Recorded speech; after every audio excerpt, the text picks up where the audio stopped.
Praise the lord. ప్రభునందు ప్రియమైన సహోదరులందరికీ మన ప్రభువును రక్షకుడైన యేసుక్రీస్తు వారి పరిశుద్ధ నామంలో అందరికీ వందనాలు తెలియజేస్తున్నాను. ఈ సమయం దేవుడు మనకి ఇచ్చింది. దేవుని యొక్క వాక్యాన్ని మన అందరం కొద్దిసేపు నేర్చుకుందాం. దేవుడు చాలా మంచివారు. ఆయన ప్రేమ, ఆయన జాలి, ఆయన కృప మనల్ని అందరినీ ప్రతిరోజు విడవకుండా కాపాడుతూ ప్రతి సమయాన్ని మనకిస్తుంది. నిజంగా మనందరము కూడా అర్హులం కాదు ఈ సమయంలో సజీవులుగా ఉండడానికి. మనకంటే బలమున్న వాళ్ళు, మనకంటే ధనమున్న వాళ్ళు, అలాగే మనకంటే పేరు ప్రఖ్యాతులు కలిగిన వాళ్ళందరూ కూడా ఏనాడో కాలగర్భంలో కలిసిపోయారు. కానీ మనలో ఏ యోగ్యతలు అర్హతలు లేనప్పటికీ దేవుడు తన ఉచితమైన కృప చొప్పున, ప్రేమ చొప్పున, ఆయన కరుణ చొప్పున మాత్రమే ఈ సమయాన్ని మనకి ఇచ్చారు. కాబట్టి దేవుడు మన ఎడల విడువక కృప చూపుచున్న దేవుడు ఆయన. ఈ కొద్ది సమయాన్ని దేవునికి మనందరము ఇచ్చి ఆయన వాక్యాన్ని కొద్దిసేపు ఆలోచిద్దాం. ఇది చాలా మంచి సమయం. ఎందుకంటే దేవుని పాదాల దగ్గర ఆయన వాక్యాన్ని నేర్చుకునే సమయమైనా, ఆయనతో ప్రార్థనలో మనం మాట్లాడే సమయమైనా, ఆయనతో సంభాషించే సమయమైనా సరే చాలా మంచిది. అది మన జీవితాలకు చాలా శ్రేయస్కరమైంది. మనం సమయాన్ని అంతా ఎక్కడెక్కడో వ్యర్థంగా గడుపుతూ ఉంటాం. వ్యర్థమైన మాటల దగ్గర, వ్యర్థమైన మీటింగ్స్లో కూడా, బయట చాలాసార్లు మన సమయాన్ని వ్యర్థంగా గడుపుతుంటాం. కానీ ఈ సమయంలో కొద్దిసేపు దేవునికి మన సమయాన్ని ఇచ్చి అసలు దేవుడు మనతో ఏం మాట్లాడుతున్నారో ఈ సమయంలో మన అందరము విందాం. చిన్న ప్రార్థన చేసుకుందాం అందరం కూడా. ప్రేమ కలిగిన మా మహాపరిశుద్ధ తండ్రి, మీకు స్తోత్రములు. మమ్మల్ని ప్రేమించి మీరు మాకు తండ్రి ఈ సమయాన్ని మా చేతుల్లో పెట్టారు. మేమందరము తండ్రి కొద్దిసేపు మీ వాక్యాన్ని వింటూ ఉండగా మా అందరికీ తండ్రి విని గ్రహించే మనసు ఇవ్వండి. మీ లేఖనాల్లో నుంచి అనేక విషయాలు మేమందరము చూస్తుండగా మాతో మాట్లాడండి. ఈ మాటల ద్వారా మా హృదయాన్ని, మా జీవితాన్ని మేము సరి చేసుకునే భాగ్యం మా అందరికీ ఇవ్వమని యేసుక్రీస్తు వారి ద్వారా ఈ ప్రార్థన అడిగి పెట్టుకుంటున్నాం పరలోకమందున్న తండ్రి, ఆమేన్. దేవుని వాక్యాన్ని మన అందరము విందాము. ఈరోజు నేను మీ అందరికీ చెప్పాలని ఆశపడుతున్న దేవుని వాక్యం ఏంటంటే దేవునితో సహవాసం చేయుట. దేవునితో సహవాసం చేయుట అనే వాక్య భాగాన్ని కొద్దిసేపు మీ అందరి మధ్యలో నేను మీతో పంచుకోవాలని చెప్పి ఆశపడుతూ ఉన్నాను. ఇప్పుడు మనం నేర్చుకుంటున్న వాక్య భాగం చాలా ముఖ్యమైనది. ఎందుకంటే మనం ఇంతకుముందు చెప్పుకున్నట్లుగా మన సమయాన్ని ఎక్కడెక్కడో ఖర్చు పెడుతూ ఉంటాం. స్నేహితులతో కానివ్వండి, టీవీల దగ్గర కానివ్వండి, అలాగే అనవసరమైన మాటలు మాట్లాడే చిట్ చాట్ మీటింగుల్లో కానివ్వండి, చాలా సమయాన్ని మనం ఖర్చు పెడుతూ ఉంటాం. కానీ దేవునితో గడిపే సమయం చాలా ఆశీర్వాదకరమైంది, మన జీవితాలకు ఎంతో ధన్యకరమైంది. సో దానిని సహవాసం చేయడం అని అంటాం మనం. ఇప్పుడు ఈరోజు మీ అందరి మధ్యలో నేను మాట్లాడాలి అనుకుంటున్న అంశం ఏంటంటే దేవునితో సహవాసం చేయడం. అసలు దేవునితో సహవాసం చేయడం అసలు ఎందుకు మనం సహవాసం చేయాలి?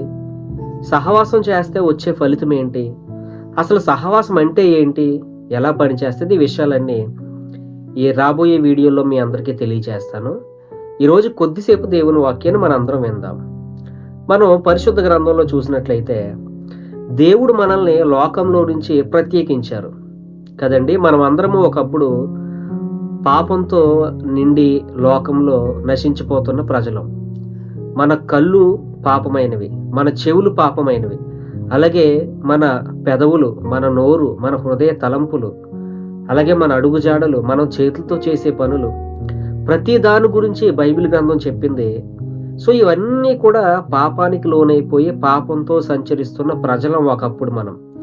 కానీ దేవాతి దేవుడు లోకంలో మనందరినీ ప్రేమించి ఆయన కృప చొప్పున మనల్ని అందరినీ కూడా అపరాధముల చేత, పాపముల చేత చచ్చిన వారమైన మనందరినీ కూడా దేవుడు యేసుక్రీస్తు వారిని పంపించి బ్రతికించారు. సో ఇలా లోకంలో ఒకప్పుడు పాపులుగా ఉన్న మనము ఈరోజు ఈ క్రైస్తవ మార్గంలోనికి ఈరోజు వచ్చాం.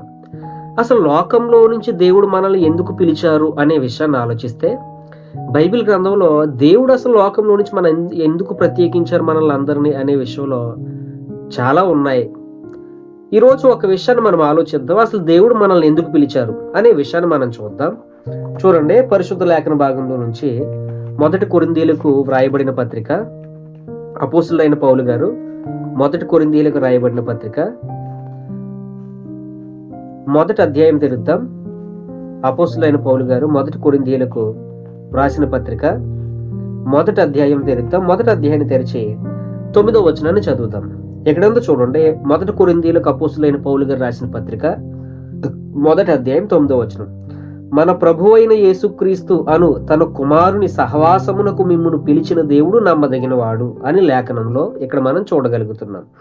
ఎందుకు పిలిచారంటే దేవుడు మన అందరినీ, ఇక్కడ చూడండి, తన కుమారుని సహవాసమునకు ఎందుకు పిలిచారంట? తన కుమారుడు అంటే ఎవరో? యేసుక్రీస్తు వారు. యేసుక్రీస్తు వారితో కలిసి మనందరము సహవాసం చేయడం కొరకు దేవుడు మనల్ని లోకంలో నుంచి ప్రత్యేకించారంట. అంటే ఒకప్పుడు పాపంతో అంటుకట్టబడి ఉన్నాం మనం. లేచినప్పటి నుంచి పడుకునే వరకు ఏదో రకమైనటువంటి పాపంలో మనం సంచరించే వాళ్ళం. అలా ఉన్నటువంటి మనల్ని, ఒకప్పుడు పాపానికి బానిసలుగా ఉన్నటువంటి మనల్ని, పాపంతో సహవాసం చేసే మనల్ని, పాపంతో ఉంటే పాపంతోనే ప్రతిరోజు మన అడుగులు వెళ్ళేటువంటి మనల్ని దేవుడు ప్రత్యేకించుకున్నారంట, లోకంలో నుంచి పిలిచారంట. ఆ పిలుపులో ఒక లక్షణం ఏంటంటే, ఎందుకు పిలిచారంటే ఒక కారణం ఇక్కడ బైబిల్ గ్రంథంలో మనం చదవం. మన ప్రభు అయిన యేసుక్రీస్తు అను తన కుమారుని సహవాసానికి మిమ్మును పిలిచిన దేవుడు. దేవుడు ఎందుకు పిలిచారంట? తన కుమారునితో మనం సహవాసం చేయడానికి. ఏం చేయడానికి? సహవాసం చేయడానికి. ఇప్పుడు సహవాసము అనే మాటను ఒకసారి మనం ఆలోచిస్తే, సహవాసము అంటే ఏంటండి? సహవాసం అంటే కలిసి నివసించుట. సహ అంటే పాటుగా, కూడా అనే అర్థాలు వస్తాయి. వాసము అంటే నివసించడం. ఎవరితో కలిసి నివసించడం అంటే దేవాతి దేవుడైన యేసుక్రీస్తు వారితో కలిసి నివసించడానికే దేవుడు మనల్ని పిలిచారంట. మరి సహవాసం చేస్తున్నామా? పిలవబడినటువంటి మనము క్రైస్తవులం అయినప్పటికీ కూడా ఈ రోజు ఉదయం లేచినప్పటి నుంచి ఎన్నో రకాలైనటువంటి పనులు పెట్టుకుని మనం బిజీ అయిపోతూ ఉంటాం. ప్రార్థన చేయడానికి మనకు ఖాళీ ఉండదు, వాక్యం చదవడానికి మనకు ఖాళీ ఉండదు. ఇలా అయిపోతుంది క్రైస్తవ జీవితం. ప్రార్థన అనే దాన్ని ప్రియులారా చాలా మంది దేనికి పరిమితం చేస్తారంటే, ఉదయం లేచినప్పుడు ప్రార్థన చేసుకోవడం, బయటికి వెళ్ళేటప్పుడు ప్రార్థన చేసుకోవడం, ఆ తర్వాత తినేటప్పుడు ప్రార్థన చేసుకోవడం, పడుకునేటప్పుడు ప్రార్థన చేసుకోవడం. దీనికి మాత్రమే ప్రార్థనా జీవితాన్ని అలవాటు చేసేసారు చాలా మంది. కానీ దేవుడితో సహవాసం చేసే ఈ మార్గంలో అసలు పిలవబడినటువంటి మనం అసలు సహవాసం చేయడానికే దేవుడు పిలిచారు. మనం సహవాసం చేయగలుగుతున్నామా ఈరోజు అనే విషయాన్ని ఆలోచించాలి. మొట్టమొదటిగా ఎందుకు మనందరము పిలువబడ్డామని ఈ కొరింథీయులకు రాసిన పత్రికలో మొదటి అధ్యాయం 9వ వచనంలో మనం చదువుకున్నాం. దేవుడు మనందరినీ సహవాసం చేయడానికి, అంటే నివసించడానికి. అది నివసించడం అంటే వింటూ సహవాసం అంటే వింటూ ఏ రోజుల్లో మీ అందరికీ తెలియజేస్తాను. మరి దేవుడు ఎందుకు పిలిచాడు? సహవాసం చేయడానికి, అంటే ఒక్కటి నివసించడానికి. అందరం పిలువబడ్డాం. ఇష్టం ఆలోచించాలి. నివసిస్తే ఏం జరుగుతుంది? దేవుడితో కలిసి మనం సహవాసం చేస్తే అసలు ఏం జరుగుతుంది? ఒకసారి ఆలోచిద్దాం. అందరినీ సహవాసం చేయడానికి కదా పిలిచారు. అయితే దేవుడితో మనం సహవాసం చేస్తాం. అసలు ఇష్టపడతాం. అందులో ఒక సామెత ఉందంటే, మీ అందరికీ తెలుసు. ఏమిటా? మీకు తెలుసు కదా, వాళ్ళు వాళ్ళతో సహవాసం చేస్తే నెలలో మారిపోతారు. అంటే కొద్ది రోజులు ఉంటుందా? ఇలా ఒక వ్యక్తి వ్యక్తితో చేస్తే నివసిస్తే అయితే మారిపోతాడు. అక్కడే తనగా మారిపోతాడంట. అక్కడ ఉన్న సామెత. దేవుడితో సహవాసం చేస్తే మన జీవితాలు ఎలా మార్చబడతాయి? ఇదే ముందు సహవాసం చేస్తే బైబిల్ గ్రంథంలో సహవాసం చేసుకుంటున్నప్పుడు ఎచ్చబడ్డారు కాదు. అసలు సహవాసం మాట చేయడం వల్ల ఇందులో కొంతమంది నచ్చబడ్డారు. అందరికీ కొన్ని లెక్కలు నేను తెలియజేస్తాను. చూడండి, గ్రంథము 1వ కీర్తనకి 32వ వచనం చూడండి. 102వ కీర్తన 34వ వచనం. ఈ 1వ కీర్తనకి 30వ వచనంలో ఏం తెలియజేస్తుంది? దేవుని మాట 102వ కీర్తనకి 30వ వచనం. జనులతో సహవాసము చేసి క్రియకూర్చుకుని. ఇది మంది ప్రతిభ. ఎలా ఇష్ట ప్రజలు ఎంతగా బుట్టలు పెట్టారు, దేవుడిని ఎంతగా ఎత్తుకు రప్పించాలి, కోపం రప్పించాలి, జనప మిగిల్చారు అంట.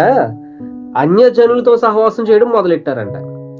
ఇప్పుడు నేను చెప్పేది ఏంటంటే, సహవాసం చేయడం వల్ల ఏం జరుగుతుంది?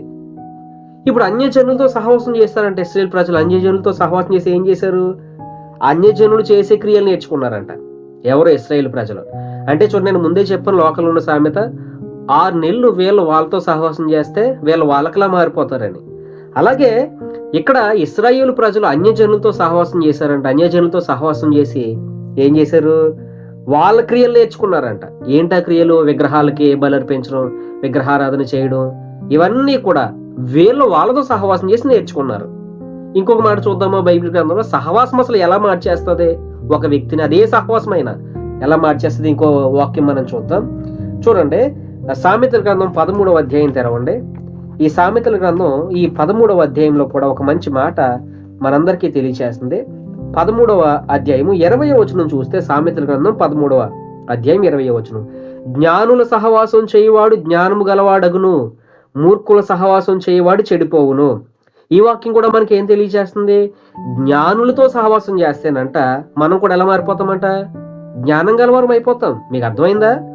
ఇశ్రాయేలు ప్రజలు అన్యజనులతో సహవాసం చేసి వాళ్ళు చేసే క్రియలు నేర్చేసుకున్నారు. అలాగే ఇక్కడ చూస్తే మనం జ్ఞానుల సహవాసం, అంటే జ్ఞానులతో కానీ సహవాసం చేస్తే మనం కూడా ఎలా మారిపోతామంట? మనం కూడా జ్ఞానవంతులుగా మారిపోతామంట. అలాగే చూడండి, మూర్ఖులతో కానీ సహవాసం చేస్తే మనం కూడా ఏమవుతామంట? మూర్ఖులుగా తయారై చెడిపోతామంట. అంటే సహవాసం అనేది ఒక వ్యక్తి ప్రవర్తనను మార్చేస్తుంది. సహవాసం అనేది ఒక వ్యక్తి అలవాట్లను మార్చేస్తుంది. సహవాసం అనేది ఒక వ్యక్తి ప్రవర్తననే మార్చేస్తుంది. ఒక వ్యక్తి ఆలోచనలనే మార్చేస్తుంది. ఒక రకంగా చెప్పాలంటే సహవాసం అనేది ట్రాన్స్ఫార్మ్ చేస్తుంది ఒక వ్యక్తిని. ఒక స్థితిలో నుంచి వేరే ఒక స్థితిలోనికి ట్రాన్స్ఫర్ చేస్తుంది ఒక వ్యక్తిని. అతని అలవాట్లను కానివ్వండి, అతని ప్రవర్తన విధానాన్ని కానివ్వండి, అతని మాట తీరును కానివ్వండి, అది మంచి ప్రవర్తన అయినా చెడ్డ ప్రవర్తన అయినా, సహవాసము అనేది ఒక వ్యక్తి విధి విధానాలని, ప్రవర్తనలను మార్చేస్తుంది. అన్యజనులతో సహవాసం చేశారు ఇశ్రాయేలీయులు, అన్యజనులుగా మార్చబడిపోయారు. ఇక్కడ మనం చదువుకున్న జ్ఞానులతో సహవాసం చేసేవాడు జ్ఞాని అయిపోతాడు, మూర్ఖులతో సహవాసం చేసేవాడు మూర్ఖుడై చెడిపోతాడు. ఈరోజు అలాంటి సహవాసాలు కాదు ఈరోజు మనం నేర్చుకునేది. మనం సహవాసం చేయాల్సింది ప్రభునందు ప్రేమైన దేవుని బిడ్డలారా లోకస్తులతో కాదు. మనం సహవాసం చేయాల్సింది ప్రియులారా అవిశ్వాసులతో కాదు. మనం సహవాసం చేయాల్సింది ఎలాంటి వ్యక్తులతో అంటే, అసలు మన దేవుడు ఎందుకు పిలిచారంటే, మొట్టమొదటిలో చదువుకున్నాం, తన కుమారుడైన యేసుక్రీస్తుతో కలిసి మనల్ని సహవాసం చేయడానికి దేవుడు పిలిచారు కదండి. మనం విన్నాం కదా. అయితే ఇప్పుడు ఇక్కడ ఒక ప్రశ్న, దేవునితో సహవాసం చేస్తే మనకేంటి లాభం? దేవునితో సహవాసం చేస్తే అసలు మనకేంటి అనే విషయాన్ని మనం చూస్తే, మీ అందరికీ తెలిసిన మాట యోబు గ్రంథం, దాదాపుగా క్రైస్తవ సమాజానికి మాట తెలిసే ఉంటది. యోబు గ్రంథం 22వ అధ్యాయం 21వ వచనం చూడండి. యోబు గ్రంథం 22వ అధ్యాయం 21వ వచనం చూస్తే చాలా గొప్ప మాట అక్కడ తెలియజేయబడుతుంది. చూడండి, 22వ అధ్యాయం 21వ వచనం, యోబు గ్రంథం, ఆయనతో సహవాసము చేసిన ఎడల నీకు సమాధానము కలుగుతుంది. ఏమవుతుందంట? ఆయనతో. బైబిల్ గ్రంథంలో ఆయన అని ఎక్కడ కనిపించినా అది దేవునికి సంబంధించిన మాట. బైబిల్ గ్రంథంలో ఆయన అనే మాట ఎక్కడ కనిపించినా ఆయన అనే మాట దేవునికి సంబంధించిందే. ఇక్కడ చూడండి, ఈ యోబు గ్రంథం 22వ అధ్యాయం 21వ వచనంలో ఆయనతో అంటే ఎవరు? ఆయన అంటే దేవుడు. ఆయనతో మనము సహవాసం చేసిన ఎడల, అంటే మనము సహవాసం చేస్తా ఆయనతో ఏం జరుగుద్ది? మనకు సమాధానం కలుగుతుందంట. ఏం కలుగుతుంది? సమాధానం. సమాధానం అనే మాటకి 2 అర్థాలు ఉన్నాయి. ప్రశ్న వేస్తే వచ్చే జవాబును సమాధానం అంటారు. అంటే ఉదాహరణకి మిమ్మల్ని నీ పేరేంటి అని అడిగాను అనుకోండి, మీలో నా పేరు రమేష్ అండి, లేకపోతే నా పేరు సురేష్ అండి, నా పేరు గీత అండి అని చెప్పి ఆన్సర్లో సమాధానం అంటారు. కానీ ఇంకొకటి ఉంది, సమాధానం అంటే ఏంటో తెలుసా? మీకు అర్థమవడం కోసం చెప్తున్నాను. శిష్యులు ఆ దోణిలో ప్రయాణం చేస్తున్నారంట సముద్రం మీద. ఉన్నపాటిని ఏమైంది? సముద్రం కెరటాలు రేగింది, అలలు కొట్టాయి, గాలి వచ్చింది, తుఫాన్ వచ్చింది. ఆ పరిస్థితి చూస్తే కలవరం కింద ఏర్పడింది. అప్పుడు దేవుడు లేచి, యేసుప్రభువు లేచి గాలిని, తుఫాన్ని, సముద్రాన్ని గద్దించగా ప్రకృతి ఆయనకి లోపడింది. అప్పుడు ఎంత ప్రశాంతత వచ్చేసింది అంటే, ఈ మాటను ఆలోచిస్తే కలవరంతో, బాధతో, ఏం జరుగుద్దనే భయంతో, బెంగతో ఉన్నటువంటి హృదయాలు ప్రియులారా, ఎప్పుడైతే దేవుడు ఒక మాట సెలవిచ్చాడో ఎంత లోపల పీస్ ఆఫ్ మైండ్ వచ్చేసింది. అది చెప్తున్నారు ఇక్కడ. ఆ పరిస్థితిని ఇక్కడ ఆయనతో మనం సహవాసం చేస్తే సమాధానం కలుగుతుంది. ఏం కలుగుతుంది? సమాధానం కలుగుతుంది. ఎవరివైనా సరే, నీవెవ్వరివైనా యేసు క్రీస్తుతో కానీ సహవాసం చేయడం మొదలు పెడితే, ఆయనతో కలిసి నివసించడం మొదలు పెడితే, ఆయన దగ్గర ప్రార్థనలో కూర్చుని ఆయనతో మాట్లాడగలిగితే, ఆయన వాక్యం దగ్గర కూర్చుని ఆయన చెప్పే మాటలు కానీ మనం వినగలిగితే, ప్రియులారా, ఆయనతో కానీ సహవాసం చేయగలిగితే, ఈరోజు దేవుని వాక్యం చెప్తుంది మన జీవితాలకు సమాధానం కలుగుతుంది. అది ఎలాంటి పరిస్థితులైనా, కలవరాల, బాధల, సమస్యల, ఇబ్బందుల, ప్రియులారా, నిద్ర పట్టనటువంటి పరిస్థితుల, భయాందోళనల, భవిష్యత్తును గురించిన భయాల, ఇవన్నీ కూడా చాలా రకాలుగా మనం స్ట్రగుల్ అయిపోతుంటాం. చాలా విషయాల్లో కలవరం ఏర్పడిపోతుంటది. రేపేంటి అనే విషయం మనకు ఎదురవుతూ ఉంటది. నా భవిష్యత్తు ఏంటనే కలవరం ఏర్పడుతుంటది. కానీ ఇక్కడ వాక్యం చెప్తుంది, దేవుడు ఏమంటున్నాడంటే, ఆయనతో సహవాసం చేస్తే నీకు సమాధానం కలుగుతుంది. మన జీవితంలో సమాధానం ఇస్తారు దేవుడు. ఎప్పుడో తెలుసా? ఆయనతో సహవాసం చేయడం మొదలు పెట్టాలి. చాలా మంది ప్రియులారా ఏమంటారంటే, సహవాసం అనే మాటలో సాక్ష్యాలు చాలా మంది చెప్తుంటారు విశ్వాసులు.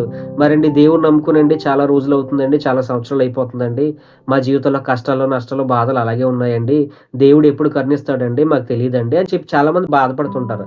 వీళ్ళు చేసే పనులు ఎలాగుంటాయి? పొద్దున్న లేచి ప్రార్థన ఉండదు, దేవుడితో ఒక 10 నిమిషాలు ప్రార్థన గడపడం ఉండదు, వాక్యం దగ్గర కూర్చొని ఒక 5 అధ్యాయులు 10 అధ్యాయులు చదివే పరిస్థితి ఉండదు, లోకస్తులతో చిట్ చాట్లు, టీవీల దగ్గర సమయాలు గడపడాలు, ఆ తర్వాత ఫోన్ దగ్గర సమయాలు గడపడాలు, ఇవన్నీ చేసుకుని దేవుడు మా ప్రార్థన వినట్లేదండి, మా జీవితం ఇలాగే ఉందండి, మారట్లేదు అంటే అది ఏమైనా అసలు సబబైన ఆన్సరా మీరు చెప్పండి? కాబట్టి దేవుని వాక్యం ఏమంటుందంటే, ఎప్పుడు కూడా మనం ఒక దీవెన పొందుకోవాలంటే, ఒక ఆశీర్వాదాన్ని పొందుకోవాలంటే, ఒక దీవెనకరమైనటువంటి పరిస్థితులు దేవుడి దగ్గర నుంచి మనం అనుభవించాలంటే కండిషన్ అనేది చాలా ముఖ్యం. బైబిల్ కండిషన్ పెట్టే దేవుడు. ప్రియులారా, ఆయన ఎవరికి ఉన్న పాటన ఇచ్చేసే దేవుడు కాదు, కండిషన్ పెడతారు ఆయన. నువ్వు ఒక ఆశీర్వాదాన్ని పొందుకోవాలంటే దేవుడు ఒక కండిషన్ పెడతారు, నువ్వు ఒక దీవెన పొందుకోవాలంటే దేవుడు ఒక కండిషన్ పెడతారు. ఆ కండిషన్ చేసిన తర్వాతే ఆయన ఏదైనా చేయగలడు ఆయన. కానీ కండిషన్, ఆయన పెట్టిన కండిషన్ మనం ఒప్పుకున్నప్పుడు. ఇక్కడ ఏ కండిషన్ పెట్టారు? ఆయనతో సహవాసం చేస్తే అప్పుడు సమాధానం వస్తుంది. ఉదయాన్నే లేచి మన సమయాన్ని అంతా వ్యర్థంగా ఖర్చు పెట్టేసి, బయట తిరిగేసి, ఫోన్ల దగ్గర గడిపేసి, టీవీల దగ్గర గడిపేసి, చిట్ చాట్ల దగ్గర గడిపేసి ఎలా చేసామనుకోండి, మన జీవితంలో సమాధానం రాదు. దేవుడే మాట్లాడుతున్నారంటే మనకి ఎప్పుడు సమాధానం వస్తుందంటే ఆయనతో మనం సహవాసం చేసినప్పుడు. ఎప్పుడు వస్తుంది? ఆయనతో మనం సహవాసం చేసినప్పుడు. ఏం కలుగుద్ది? మనకి సమాధానం కలుగుద్ది. మీరు నమ్మండి, ఒక మాట మీ అందరికీ తెలియచేస్తున్నాను. మీ జీవితంలో ఉన్న విపత్కర పరిస్థితులు ఏదైతే ఉన్నాయో, కలవరాలు, భవిష్యత్తు గురించిన భయాలు, కుటుంబాన్ని గురించిన భయాలు, జీవితాన్ని గురించిన భయాలు, పిల్లలు గురించినటువంటి భయాలు, ఆందోళన పరిస్థితులు, ఇబ్బందులు, సమస్యలు, ఇవన్నీ ఉన్నాయి కదా. ఒకే ఒక్కటి బైబిల్ గ్రంథం ఒక సొల్యూషన్ చెప్పింది. యోబు గ్రంథం 22వ అధ్యాయం 21వ వచనంలో ఏమని తెలియచేస్తుందంటే, నీవు ఆయనతో గాని సహవాసం చేస్తే నీ జీవితానికి సమాధానం కలుగుతుంది. ఆయన దగ్గర కూర్చొని సహవాసం చేయి. ఆయనతో మాట్లాడడం ప్రారంభించి ప్రతిరోజు అలవాటు చేసుకో. ఆయనతో ప్రార్థనలో మాట్లాడు. వాక్యం దగ్గర కూర్చుని దేవుడు ఏం చెప్తున్నాడో ఆ వాక్యాన్ని చదువుకుని అర్థం చేసుకో. ప్రార్థనలో గడుపు, వాక్య ధ్యానంలో గడుపు, ఆయన వాక్యాన్ని ధ్యానించు, ఆయన దగ్గర కూర్చుని నేర్చు, ఆయన దగ్గర సమయాన్ని గడపడం నేర్చుకో. దేవుని వాక్యం ఏం చెప్తుందంటే, ఆయనతో గాని సహవాసం చేస్తే మన జీవితాలకి సమాధానం కలుగుద్ది, నెమ్మది కలుగుద్ది. ప్రియులారా, బైబిల్ గ్రంథం సత్యమైన గ్రంథం. ఈ బైబిల్ గ్రంథంలో అరచేతిలో స్వర్గాన్ని చూపించేటువంటి పరిస్థితులు ఉండవు. బైబిల్లో ఉన్న దేవుడు మాట తప్పని దేవుడు. ఆయన ఒక మాట చెప్పాడు అంటే 100% అది జరిగే తీరుతుంది. కాబట్టి బైబిల్లో ఉన్నటువంటి మాట సత్యమైనవి మాటలు. ఆ మాటలు ప్రియులారా, ఇదొక జోక్ కాదు, ఇదొక మభ్యపెట్టే మాటలు కాదు. మీ జీవితంలో ఎలాంటి పరిస్థితులు ఉన్నా దేవుడు ఈరోజు మాట్లాడుతున్నాడు మీ అందరితో. ఎలాంటి పరిస్థితులు ఉన్నా ఆయనతో సహవాసం చేయడం కానీ మొదలు పెడితే, ఈ మాట రాసుకోండి మీ అందరు బైబిల్ గ్రంథాల్లో, మీ మనసులో రాసుకోండి ఈ మాట. ఆయనతో సహవాసం చేయడం మొదలు పెడితే మన జీవితానికి సమాధానం కలుగుతుంది. ఎందుకో తెలుసా? సమాధానం ఎందుకు కలుగుతుందో తెలుసా? అసలు సమాధానాన్ని ఇచ్చే దేవుడే ఆయన. చూడండి, బైబిల్ గ్రంథంలో యెషయా గ్రంథం మనందరికీ తెలిసినటువంటి మాట. యెషయా గ్రంథం, ప్రియులారా, యెషయా గ్రంథంలో 41వ యెషయా గ్రంథంలో 9వ అధ్యాయము, యెషయా గ్రంథము 9వ అధ్యాయము 6వ వచనంలో చూడండి. ఏలయనగా మనకు శిశువు పుట్టిన, మన కుమారుడు అనుగ్రహింపబడిను, ఆయన భుజముల మీద రాజ్యభారం ఉండెను. ఆశ్చర్యకరుడు, ఆలోచనకర్త, బలవంతుడైన దేవుడు, నిత్యుడొక తండ్రి, సమాధానకర్త అగు అధిపతి. దేనికి అధిపతి అయినా? సమాధానానికి కర్త అయినే. అసలు సమాధానాన్ని తయారు చేసేదే ఆయన. మీకు అర్థమవుతుందా? సమాధానాన్ని తయారు చేసి మనందరికీ అనుగ్రహించేది ఆయనే. కాబట్టి సమాధానానికి కర్త అనే అధిపతి యేసుప్రభు వారు. కాబట్టి ఈరోజు నీ జీవితంలో సమాధానం లేదా? నీ జీవితంలో ఇబ్బందులే ఉన్నాయా? నీ జీవితంలో కలవరాలే ఉన్నాయా? నీ జీవితంలో భవిష్యత్తును గురించిన భయాలు, బెంగ, ఆందోళన, పిల్లలు కూర్చున్నటువంటి ఆందోళన, కుటుంబాలు కూర్చున్నటువంటి ఆందోళనలు ఉన్నాయా? దేవుడు ఏం చెప్తున్నాడంటే ఆయనతో సహవాసం చేయడం మొదలుపెట్టి నీకు సమాధానం కలుగుద్ది, నీ జీవితంలో నెమ్మది కలుగుద్ది, నీకు మేలు కలుగుద్ది. ఇక్కడ కూడా దేవుని వాక్యం ఏం చెప్తుందంటే అసలు సమాధానం ఇచ్చేదే దేవుడు అంట. కాబట్టి ఎలాంటి విలువైనటువంటి సమాధానం ఇచ్చే దేవుడిని ఈరోజు ఎంత ఈజీగా పక్కన పెట్టేస్తున్నామండి మనందరం. ఎంత పక్కన పెట్టేస్తాం? చాలా ఈజీగా. బైబిలా చదవం, ప్రార్థన చెయ్యం, దేవునితో సమయమా గడపం. ఇంకెలా బాగుపడిపోతాయి మన జీవితాలు? ఇంకెలా ఆశీర్వాదంలోకి వచ్చేస్తాయి? ఇంకెలా ప్రియులారా మన జీవితాలు అందరికంటే ముందంజలోకి వచ్చేస్తాయి? కాబట్టి ఆలోచించాలి. బైబిల్ దేవుడు కండిషన్ పెట్టే దేవుడు. ఈరోజు ఒక విలువైనటువంటి ఆశీర్వాదాన్ని పొందుకోవాలంటే ఆయన పెట్టే కండిషన్ మనం ఖచ్చితంగా పాటించాలి. ఏమండి, దేవుడి దగ్గర లోకంలో కూడా కండిషన్లు ఉంటాయి లేవా? నీ పరీక్ష రాస్తాం, పాస్ అవ్వాలంటే, ఉద్యోగం రావాలంటే నువ్వు మెరిట్ సాధించాలి. అక్కడ కూడా కండిషన్ ఉంది. మనకు ప్రియులారా ఉద్యోగం చేస్తాం, మనకు డబ్బులు రావాలంటే ఉద్యోగం చెయ్యాలి, కండిషన్. మనకు ఆరోగ్యం కావాలంటే నిద్రపోవాలి, కండిషన్. మనం ఆరోగ్యంగా ఉండాలంటే ఎక్సర్సైజ్ చేయాలి, కండిషన్. మనం శుభ్రంగా ఉండాలంటే స్నానం చేయాలి, కండిషన్. లోకంలోనే బోల్డ్ కండిషన్లో. అంత ఎందుకంటే జబ్బు తగ్గాలంటేనే టాబ్లెట్ వేసుకోవాలి, లేకపోతే ఇంజెక్షన్ చేయించుకోవాలి, ట్రీట్మెంట్ చేయించుకోవాలి, కండిషన్. ప్రతి దానికి కండిషన్. మరి దేవుడి దగ్గర కండిషన్ ఉండదా? దేవుడు ఏమైనా ఉత్తినే ఇచ్చేసే దేవుడా ప్రియులరా? కాదు కదా. వట్టినే ఇచ్చేసే దేవుడు కాదు కదా. ఆయన కండిషన్ పెట్టే దేవుడు. కాబట్టి ఎవరితో సహవాసం చేయాలి? మనందరము కూడా ఆయనతో సహవాసం చేయాలి. ఆయనతో కానీ సహవాసం చేస్తే మన జీవితాలకు నెమ్మది కలుగుతుంది, సుఖం కలుగుతుంది, సమాధానం కలుగుతుంది. కాబట్టి రాబోయే రోజుల్లో దేవునితో సహవాసం చేస్తే ఎలా ఉంటుంది, దేవునితో సహవాసం చేసిన వ్యక్తులు ఎలా మార్చబడ్డారు, ఇవన్నీ విషయాలు రాబోయే రోజుల్లో మీ అందరి ముందు నేను పంచుకుంటాను. ఈ వాక్యాన్ని ఇప్పటి వరకు విన్న మీ అందరికీ కూడా, నా ప్రియ సహోదరి సహోదరులు మీ అందరికీ ప్రభునామం పేరట వందనాలు, కృతజ్ఞతలు చెల్లించుకుంటూ ఈ వాక్యాన్ని ఇంతటితో ముగిస్తున్నాను. చిన్న ప్రార్థన చేసుకుందాం, కళ్ళు మూసుకుందాం.